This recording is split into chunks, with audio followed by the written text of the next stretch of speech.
She didn't deserve this.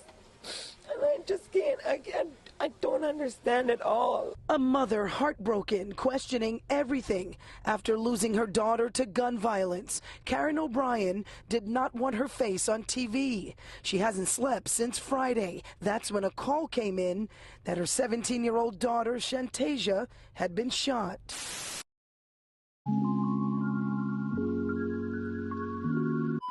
"17-year-old Shantasia O'Brien, affectionately known as Shani to friends and family, was an ambitious and smart young girl who loved dancing.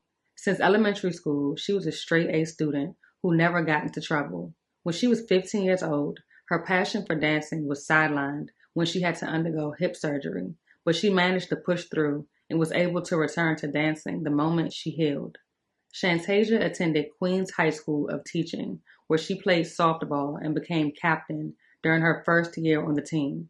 She was one of 4 children, including a 10-year-old sister and 2 siblings who had already graduated from college, a milestone that their mother strongly encouraged. Shani had aspirations of becoming a pharmacist and was a rising freshman who had just moved into the dorms at the College of Staten Island. Homesick and excited for her 18th birthday, Shantasia decided to return home for the weekend to celebrate her birthday with friends and family. The tight-knit family missed Shantasia while she was away at college, even if she was living within city limits. Her family planned a birthday celebration at a Bronx seafood house that Friday evening. A few hours before her family was scheduled to have dinner, Shantasia texted her mother and asked if she can go to the park with a few friends, but promised she'd be back in time to get ready for the celebration. Little did anyone in her family know, she would never make it to her birthday dinner.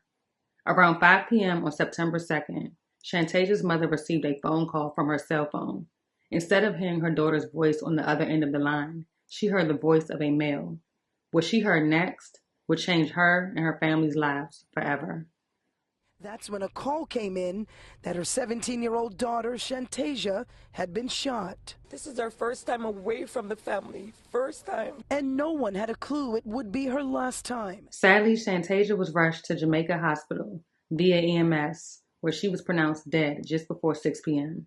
Although the details of the incident are still unclear, police managed to put together a timeline of the events that occurred the day of the shooting.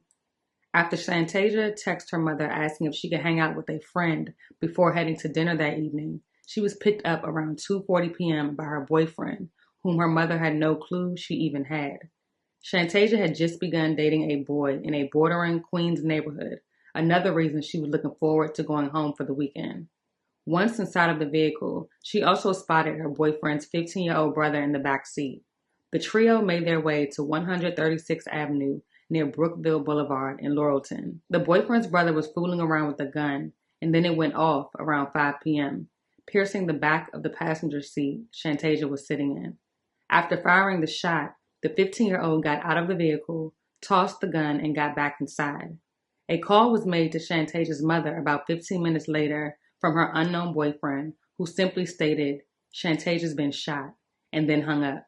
Shantasia's mother frantically called back repeatedly until someone finally picked up.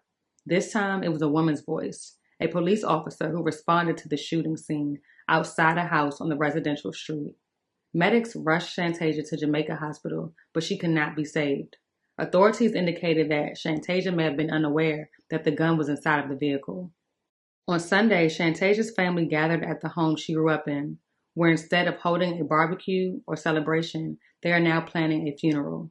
The family is trying to wrap their minds around a world without their loving teenager.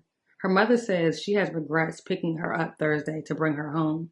Shantasia leaves behind 3 siblings, including her baby sister, who asked her mother why doctors couldn't give her big sister a new heart to live. Her mother could only reply sadly, saying, "It doesn't work that way." Shantasia's younger sister looked up to her and is still confused by her death, asking again, "Am I ever going to see her again?" Her mother replied saying, "No, Shani's gone. She's gone."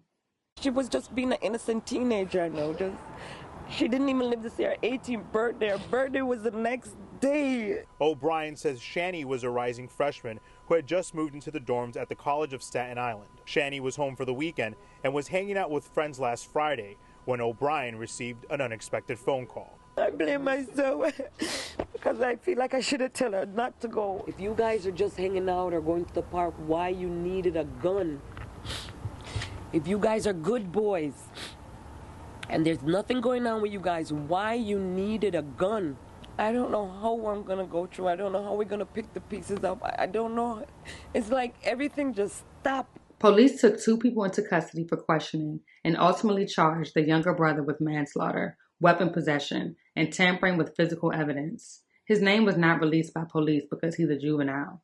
The suspect's parents wasted no time to hire a lawyer, leaving police with a limited amount of information as to why the gun was inside of the vehicle in the first place and how and where it was retrieved from. An NYPD spokeswoman couldn't say what led to Shantasia's shooting or if it was accidental.